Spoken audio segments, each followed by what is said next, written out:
that pretty lady. Okay, Mr. President. All right, good morning to everyone. Good morning. Let's go ahead and get started. We'll start with the Pledge of Allegiance, if you'll join me. Crap. I I pledge allegiance to the flag of the United States of America and to the republic for which it stands, one nation under God, indivisible, with liberty and justice for all.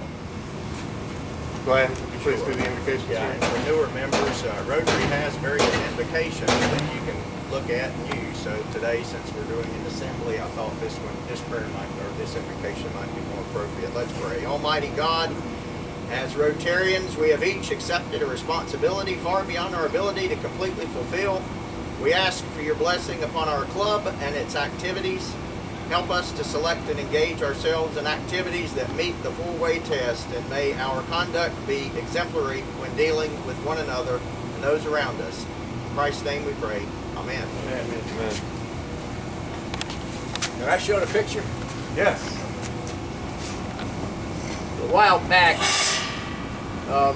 Steve and a few other people mentioned about the Tuskegee Airmen, the one local guy. My last year's superintendent, I got to meet him. I'm going to pass the picture around. The guy with the beard is me. Just pass it around. And while we're doing this, while that's going around, I had an extra Hickory Sunrise bag that I was going to give to one of the new members if all three had been here, to say whoever's birthday was closest to mine would get the bag. But Raquel's the only one here, so whenever your birthday is, it's closest to mine. Here you go.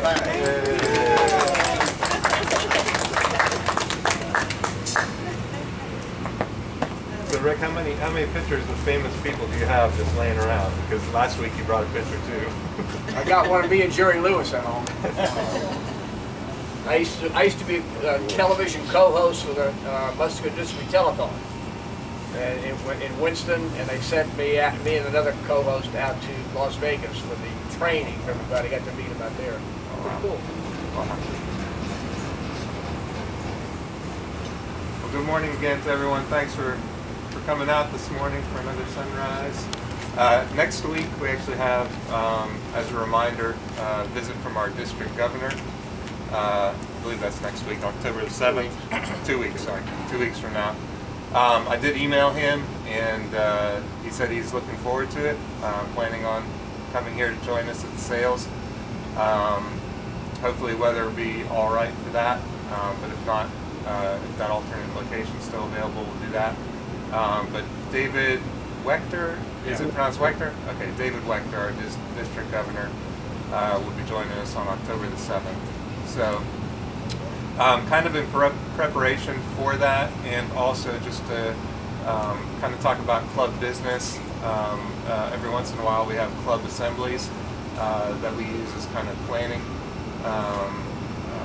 programs to plan for the upcoming year, talk about initiatives, review budget-related items, and in the past I think y'all have talked about the strategic plan, which I don't have with me today, or don't have items really to talk about specifically.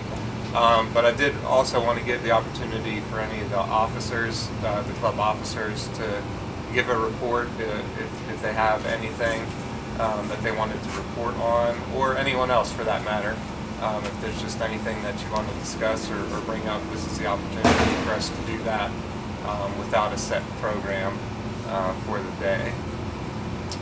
So to start out with, I did ask Glenn, and I think he's brought some information related to the budget, so I'll let him review that information with us. Thanks a lot. I don't know how you feel about handling paper, but anyway, I can put it out here if you want to look at it. I've printed off the balances as of last night.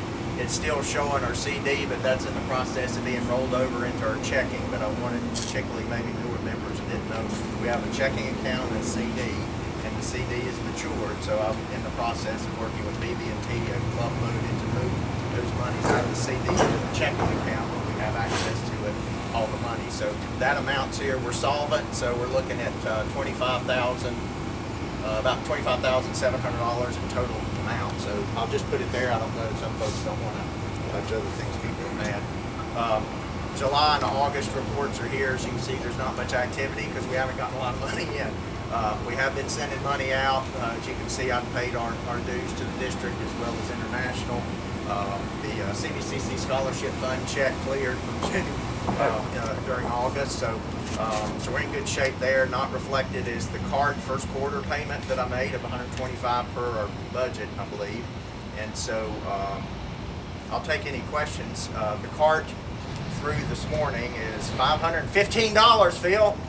My extortion plan has worked Yeah, well. that's including yours. So and the donations continue to come in. So we're doing great with the card. So the accountant has our records and is doing the compilation review. So whenever she calls me, I'll go pay her and then present that report to the club. So every year we do a compilation review of the books by an independent entity. So sort of a extra eye. So anyway, for the new folks. So any questions? I think that's it.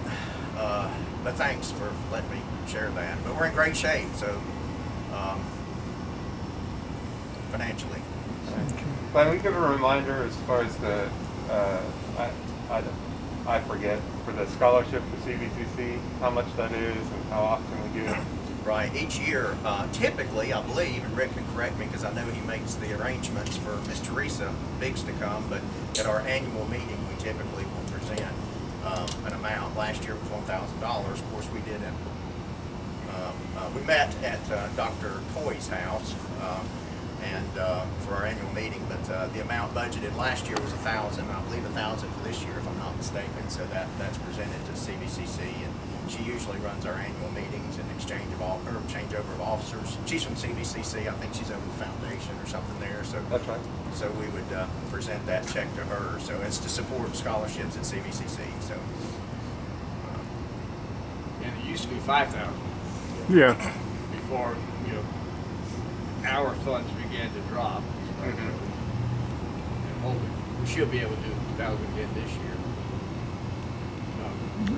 For our new members, Phil, could you share with Raquel what CART means? Certainly. Some years ago, a Rotary Club in South Carolina, really one of the members there, had a calling to work on raising funds for Alzheimer's research. And so he suggested, let's just try for this month. We'll put a cup out, and any loose coins you have in your pocket, just throw it in there. Let's see how we do. It went pretty well. So they decided to do it another month, then another month. And they said, we need a name for what we're doing. And so it became Coins for Alzheimer's Research Trust Fund. CART, C-A-R-T. Well, it isn't coins anymore because how many of you have coins in your pocket right now? I mean, those days are pretty much gone.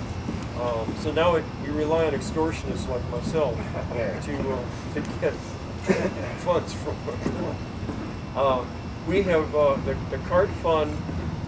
100% of what we give goes to Alzheimer's research. There is no administrative cost because it's all run by volunteers from the southeast part of the U.S., mostly the two Carolinas. Bill Shillitoe here in our community has been chair of that group a number of times. I don't know if he is this year or not, but we've given over $5 million now to Alzheimer's research. The fund now is large enough that it actually makes some money in investment sort of things, in addition to what comes pouring in from the extortionists from the clubs like myself. Add to it. For a while, we had the cups, the actual cups, and we kept them in a car. And every time you got a change, you just dumped it in there. And it's amazing how fast that added up. Yeah, we need change again. But everywhere you go, they say, please, exact change. Yeah. Yeah. Thanks, Phil. I also have a new member packet. I've got a couple of them, and I will get to you. Are you going to be at the photo shoot tomorrow? The office? Yes, I will be there. Okay, I'll try to remember to bring it, give it to you at that time. And in that packet, there's a four-way test in there, is there not? Yes. Okay. And we end the meeting with a four-way test. We ended it last week, and I'm sure you're going, what are they talking about? But, Oh, yeah. It also should have the enrollment yeah, it's got everything in there, recognition. but That needs usually to we give it to, I don't know. that needs to be filled out. Okay, I'll get her some stuff, but we need a formal induction Yeah, too for all the 3 new members. yeah. But I wanted you to be aware of the four-way test. That's the main thing. New people have to learn Yeah. some of the things we know by heart. And there's a carry card in there too for that. But we ought to pull that enrollment recognition form out and give it to the president to sign Okay. at some point. I'll Yeah, go through the packet right yeah. now. And I've got another packet or two, I believe, still. Finances.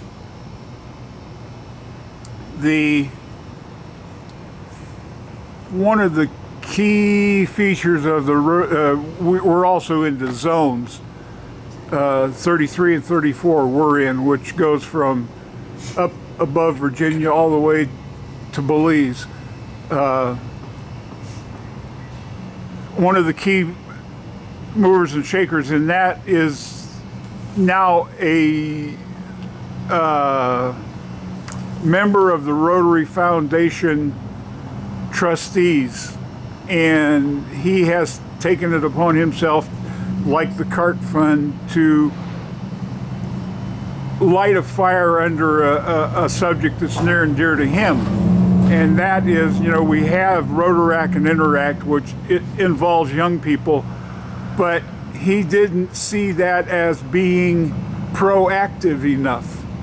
And as such, he wanted to form a program like Job Corps for young people in Rotary, and they have got that officially recognized, and it will be starting, and they need like $60,000 between the 2 districts to fund the start of that program. And as a council member in the district, I had a vote, and I voted that we give our $3,000, not this club, but our district, to the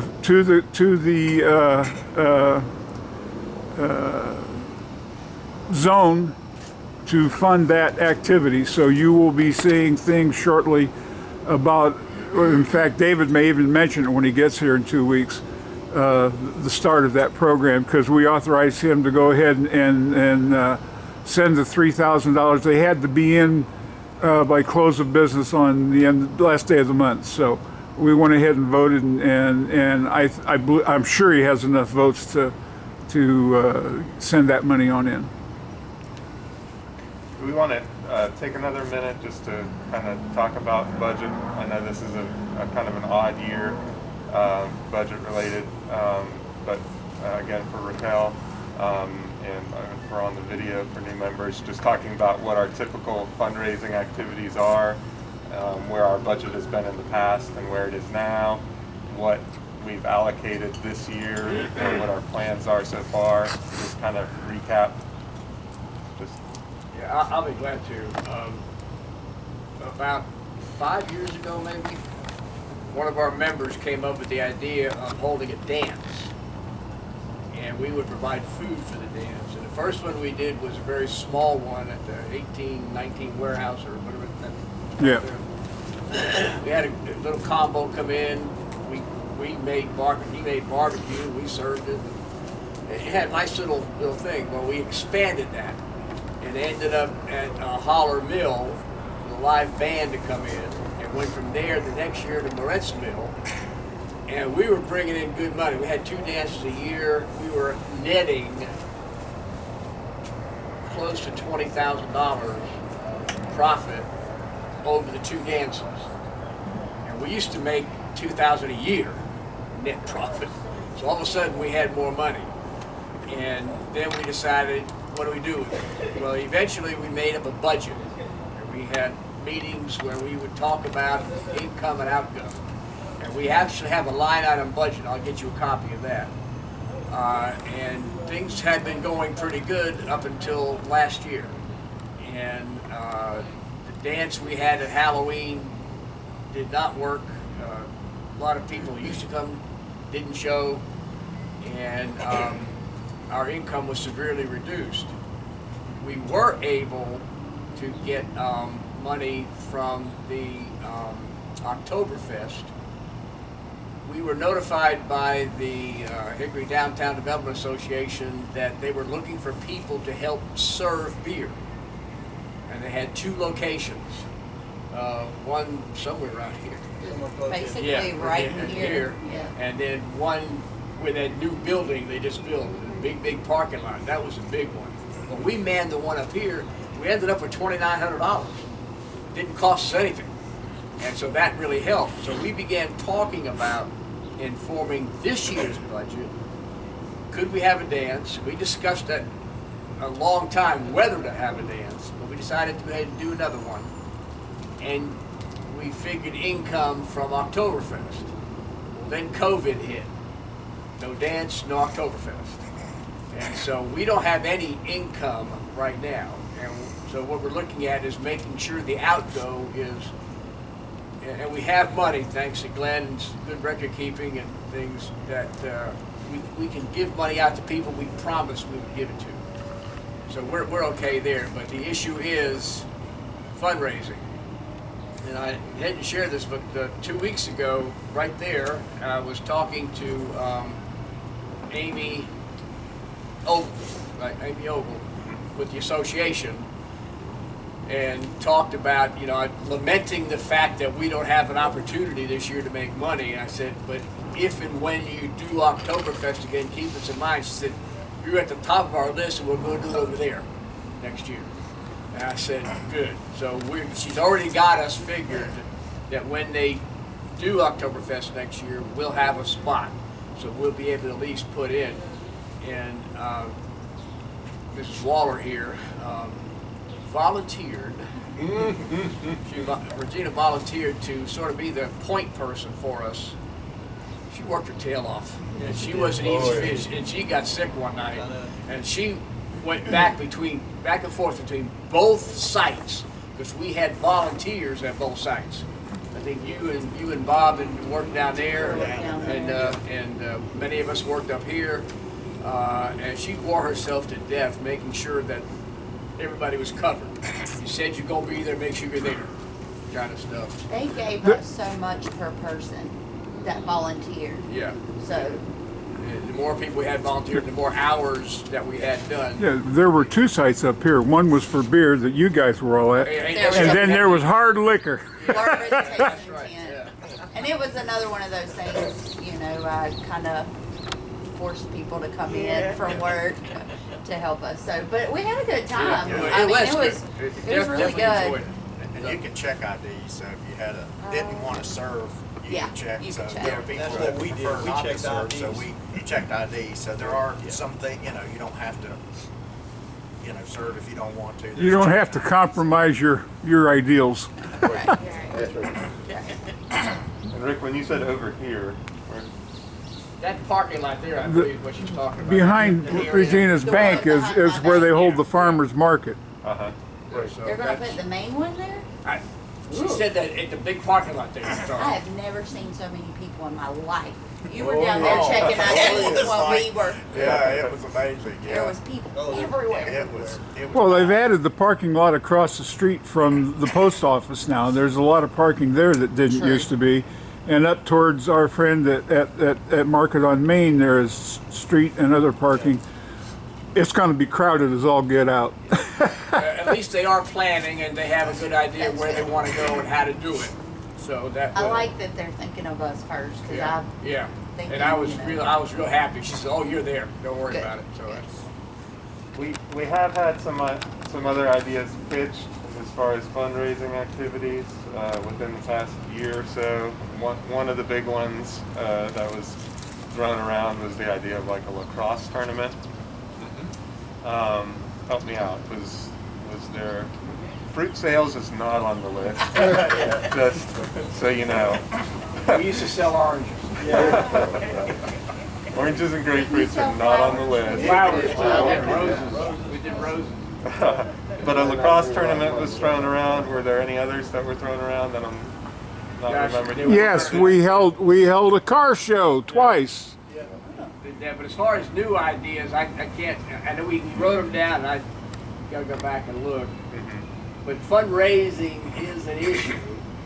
And what we have talked about was very often for programs, nonprofits would give a program, but then ask for money, which is natural. And we have developed. We used to vote right then. Yeah, give her money, give her money. You know? And then people would say, "No, wait a minute. Let's talk about this first." And so we have a committee that when somebody makes a presentation and a request, we say, "Thank you. We'll get back to you." The committee then talks about it, and the committee makes a recommendation to the entire club, and the club then votes on it. So we're a little more transparent and a little bit more efficient with our money, and it's better to have a process because sometimes we say no. And so last year, I believe we gave money to Rising Hope Farms. we did. Yes, the horse people. And also to the soup kitchen. We gave money to Soup Kitchen. We gave money to Classroom Connections. We gave money to the Hickory High ROTC. Are there any of those that have been an annual thing that we would that we haven't given this year that we need to or are planning on? Classroom and ROTC. Basically, we keep saying Classroom Connections, Hickory High, JROTC, and a CBCC scholarship. Yep, Definitely those three. those three. Soup kitchen we've done many times. And we have, but it's not always an automatic. We bring it up because even Austin has said, you know, we're okay if you need it somewhere else. He'll take it. But he said if you need something else going on, you know, that's fine. So He's not going to cut back if he doesn't have it. Right. yeah, if we have money to be able to give to the Soup Kitchen, you know, we do it. Another thing I think the club has done in the past, and we did just get some mail related to this, are these things called shelter boxes. Does anyone want to speak to the shelter box that has a little bit more knowledge? We're going to do a raffle, aren't we? And Sure. COVID hit. Exactly. To raise money to I can buy talk some about mini that. boxes, or they've got some kind of. So this letter, they're talking about that they're doing a Shelter Box Hero initiative. And what that is a club can donate 1,000, 3,000, or 5,000 as a hero gift within the Rotary year to receive a custom hero certificate. And it says upon the third year of consecutive giving, you will receive a banner reflective of your giving level. And the Shelter Box is Rotary International's project partner in disaster relief and strengthening the global circle of friendship. But more specifically about what a Shelter Box is, Phil? Sure. So the Shelter Box program delivers in times of immediate disaster relief a box. It's like an armored, real heavy duty plastic thing, and you open it up, and in there is what you need to keep 10 people sheltered and fed over a short period of time. So there's a tent, there's all the supplies that you would think of, like for water purification, some basic food kind of stuff, and all manner of little things that it would take to put together a small shelter for people. And when stuff happens, typically within 24 hours, they've got these things being delivered, usually by air. I've never heard of them having to drop them in by parachute. I think they can always manage to find someplace nearby to land.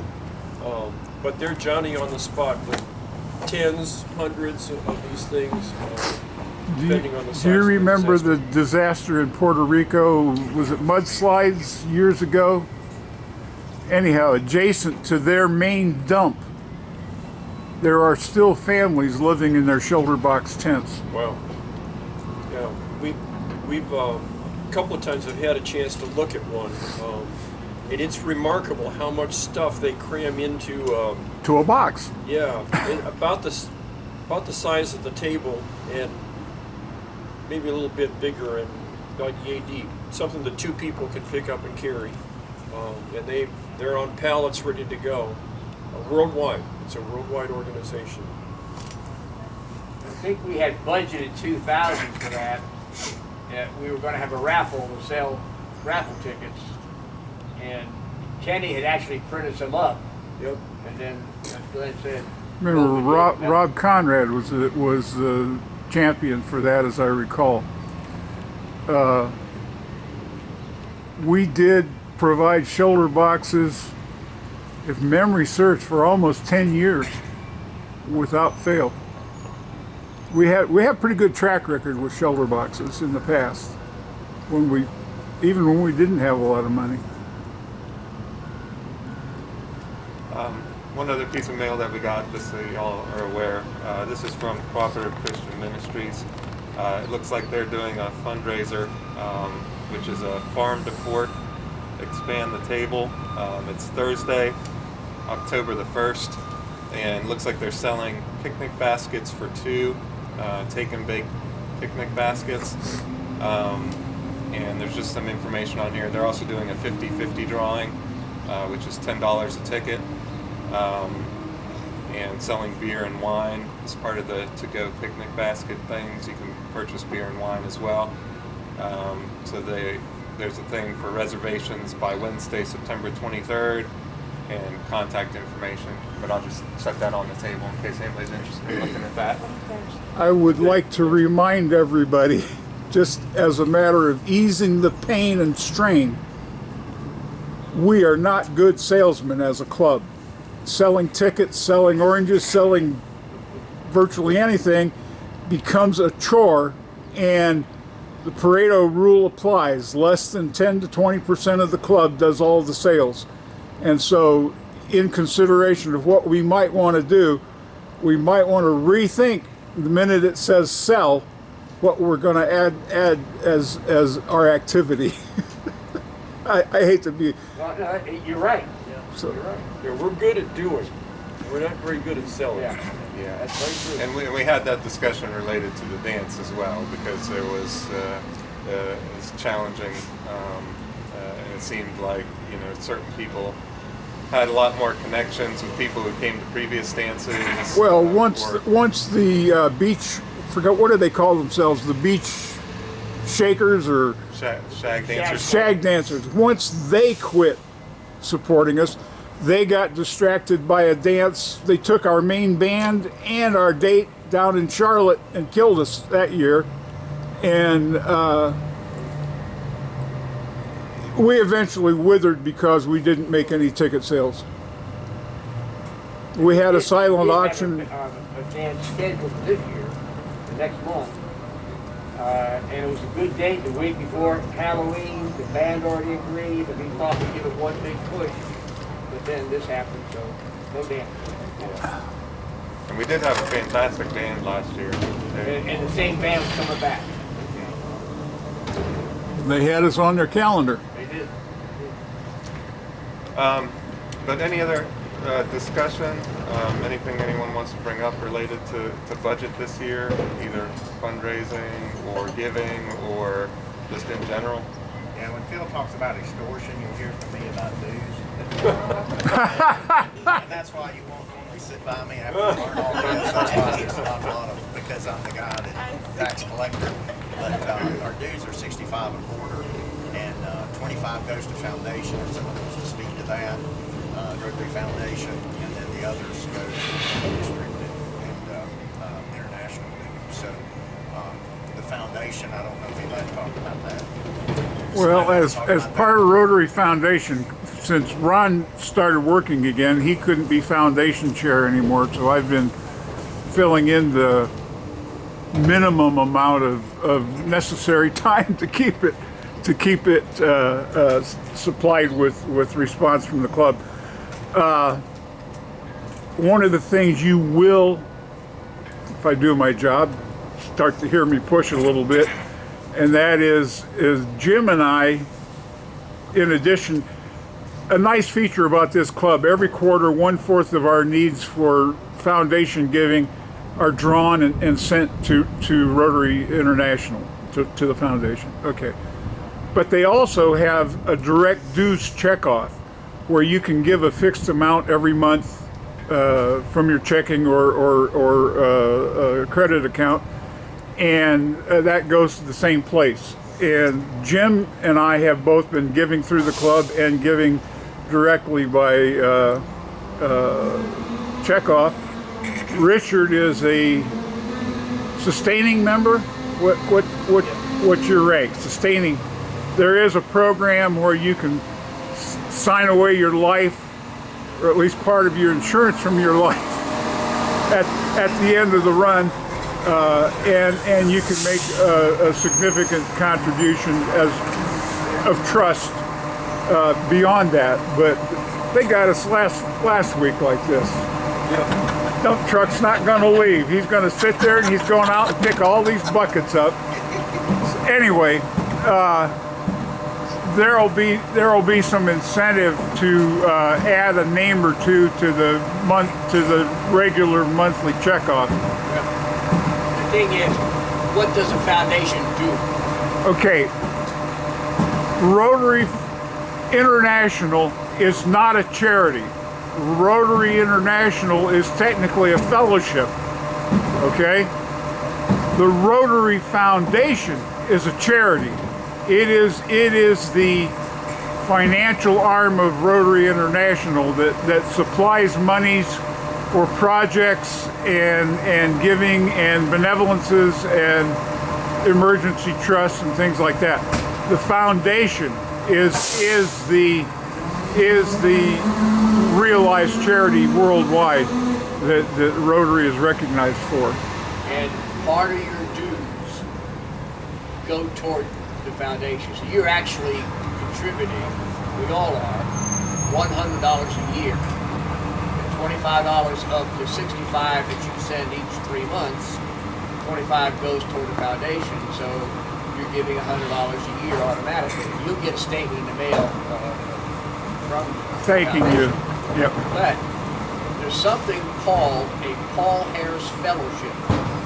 Right? You're a fellow. In order to qualify for that, you have to give $1,000 to the foundation, which means after 10 years, you've given $1,000. So after 10 years, you're automatically a Paul Harris Fellow. Now you can accelerate that by giving more, but basically, that's what it is. And some folks here have gotten more than one Paul Harris Fellow. My 20th year's coming up, so my second Paul Harris Fellow is going to be coming up soon. You got yours. You don't realize you're giving because it's part of your dues. So it goes to the foundation, which does a wonderful job throughout the world. It is international. That's what that's. You got your two-time pin. I did already? Yeah, I got it at because we presented it to you. I was so tickled to get that in time, because it got here in the mail the day I had to give it to you. So. Yeah, you did that. At Nancy's house, that's right. Yeah. Thank you. Anyhow, the Paul Harris Fellow has provided a lot of unique things, but Rotary, I got into Rotary because of a snafu in Guatemala. We, with the Lions, gave $3 million for pediatric heart surgery suite in the main city in Guatemala City. And that money disappeared. That money disappeared because the cardiac surgeon that was going to run the suite's a friend of mine. Okay. And the money just disappeared.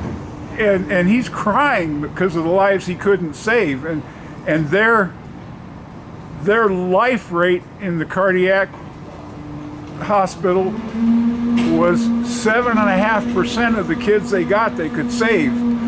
But the suite would have taken them up to like 70%. And so it was a heartbreaker to see what devastation that had caused.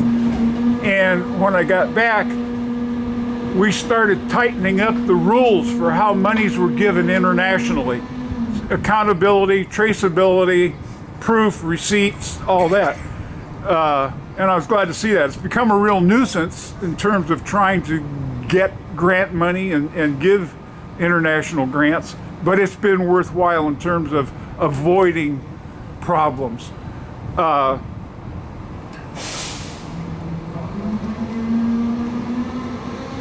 We have tightened up not only the process of giving, getting, and accounting for monies, but also where they're given.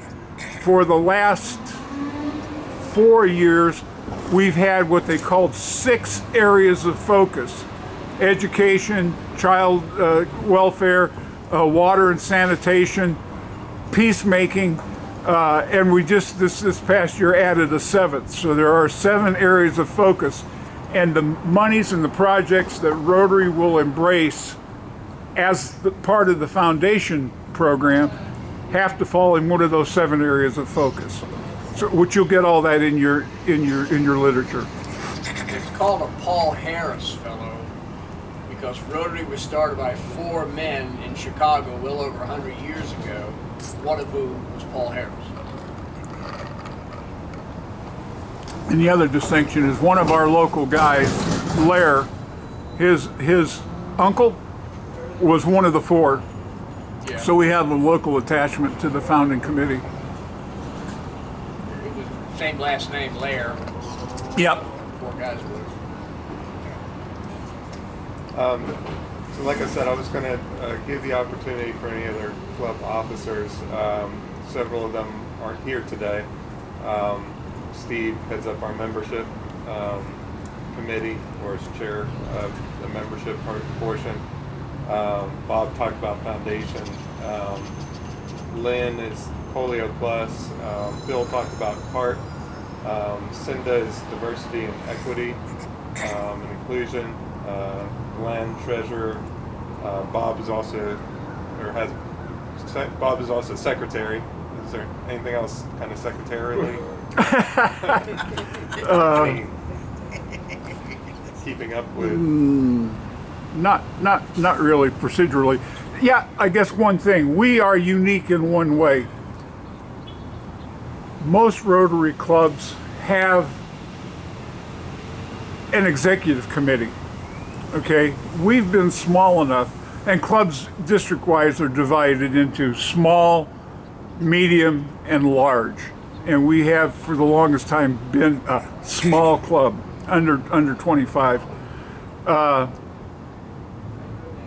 But the need for an executive committee didn't exist because we've also been benefit to at least 4 or 5 founding members being with us all the time. And if there really was a, gee, should we do that? Well, I remember when. Well, we have those 5 guys that can remember when, you know, and we've used them that way, but not as an executive committee. We participate in what is called a committee of the whole. So, like when we have a club assembly, we can make actions that a trustee or executive committee would normally make, but we do it as a committee of the whole, which makes us unique in that regard. But it also means that you will hear about this committee or that committee. We actually either install chairs or champions of a given activity, like membership or whatever. And so that's how we get things done is by committee, but not executive actions. Let me pair 2 things together, and if anyone else wants to speak to membership, and you're gonna have to yell it here in a minute. He's loving it. Publicity.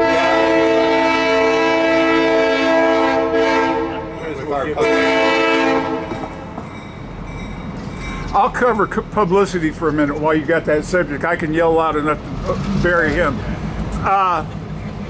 Because of the notion of virtual meetings and internet activity. We need to publish our activities more faithfully. We have a district newsletter, we have a Facebook page, we have an internet page, and we need to,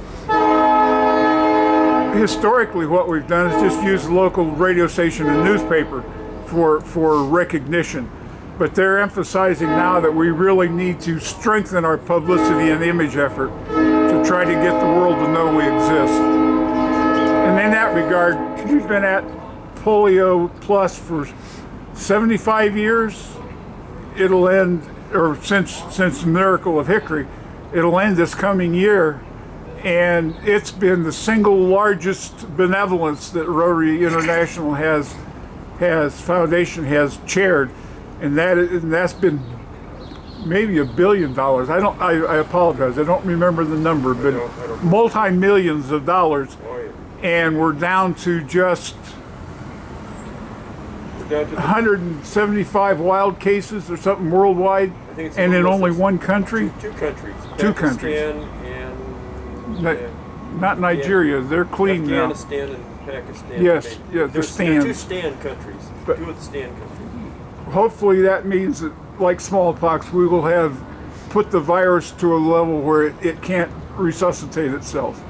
Africa has been declared by the WHO to be clean. Clean. Yeah. So that whole continent is good. I mean, there's still polio, but no new cases, no wild cases. Sorry. One other thing with membership and publicity, like Bob mentioned, publicity is very important, and like I said, Gavin's been doing a fabulous job with getting our picture in the paper when we do things. Our recent sanitizer campaign, we got a picture in front of Beaumont Elementary School with that donation of sanitizer, and that's great to kind of get our public image out, let people know what we're doing, try to garner support or interest in the club. But Bob's right, I think we can do even a better job with that as opportunities present themselves, just to have awareness. Because it can, I think, impact membership too, with people if they're looking to, get involved in something and they see that, where they get linked up with one of us in one platform or another. So one thing that I've tried to promote, and I actually have a few things that I've taken a look at, is LinkedIn. And so I've connected with several of you on LinkedIn recently, or within the past year. If I haven't connected with you and you have a LinkedIn account, if you'll search for me, I think I've searched for just about everybody. But sometimes it can be challenging to find the right person, depending on what level of LinkedIn account you have. But if you've never set one up, I do think it's a great professional networking tool, because you can not only connect with people, but you can also connect with organizations. And so I've connected with Rotary International. One other one is the Chamber of Commerce. Regina's doing the Leadership Catawba program through the Chamber of Commerce, and you can connect with the Chamber as an organization, but and I also connected with David Wechter this past week, our district governor, and if you just think about how broadly that expands your social network in those capacities, and again, getting linked up with people, either just on the platform, you can send a quick note to somebody that you just met on the platform. But what I found very useful too is when I meet people in person, and I'm talking to them, I'll say, hey, are you on LinkedIn? And a lot of times they are, and I'll say, end the conversation with, well, I'll connect with you on LinkedIn. And then that next week I connect with that person, and it kind of helps build that relationship. But I think it's a great opportunity. And like I said, I have gone in and looked at a few of the features, and for some people that may not have an account, And some people may not want to set up an account. I totally understand that too. But the next, if we do a Zoom or the next kind of in-person meeting where we have technology available, I wanted to just kind of show what that looks like, what that environment looks like for people. It can always help too. They're turning us into LinkedIn gurus through the bank. There is a feature when you're talking about searching for people to basically where if we're all sitting here in a group, if we all have it on through our LinkedIn, it can automatically connect us, which is good when you're in a big group of people. I was kind of hesitant about LinkedIn at first, but it's actually done quite a bit for me professionally. So Right. I think it's a great idea. Right. And I think it does have that distinction because as we talked about it in the prior club meeting, it was, I was talking about, can we do more on Twitter? Can we do more on Instagram? Because we do have a Facebook page and we do have the traditional media. And some people, again, are a little bit more hesitant, which I totally get and I totally understand. I don't have a Facebook page account. I just have never delved into that myself, just as a personal preference. But I think LinkedIn has a little bit different of a distinction as far as a professional networking platform that isn't as personal, maybe so to speak, as like a Facebook or an Instagram.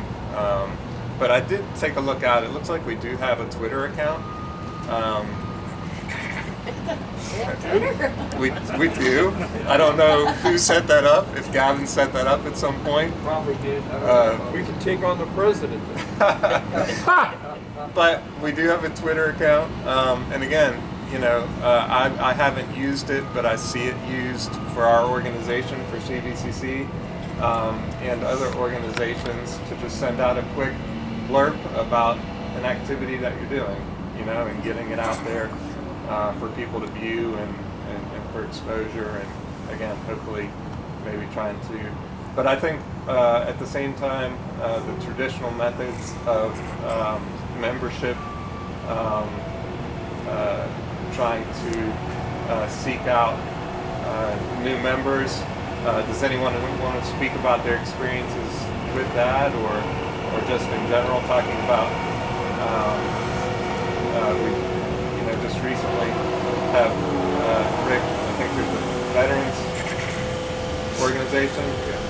That's where you met with Raquel. The Foothills Veterans Helping Veterans, Jim and I belong to it, Raquel belongs to it, Lori belongs to it, and through that organization, that's how Jim and I were able to get Lori and Raquel interested. It's good to belong to an organization like this, and it helps morning because they're busy throughout the day. Other clubs meet at lunch. I've got to go. Okay. Ours was pretty interesting. He came into my office and just so happened to have my previous Rotary certificate, which I had to leave that club because it was nowhere near where I worked. Couldn't make it. They meet at lunchtime. I was like, hey, you're a Rotary member. Do you want to join this club? Next thing I know, here he is in my office. I'm going to take a picture so I can show and ask the club if it's okay if you join. And I was like, sure, okay. All right. Real quick, I want to put in a pitch for David Wechter. Every year, clubs put up individuals to be candidates to become district governor. The last two names voted on in one particular year was David Wechter and Bob Reinhardt. And I'm so glad he won, let me tell you. The kid is a worker, and you'll see him, you'll meet him.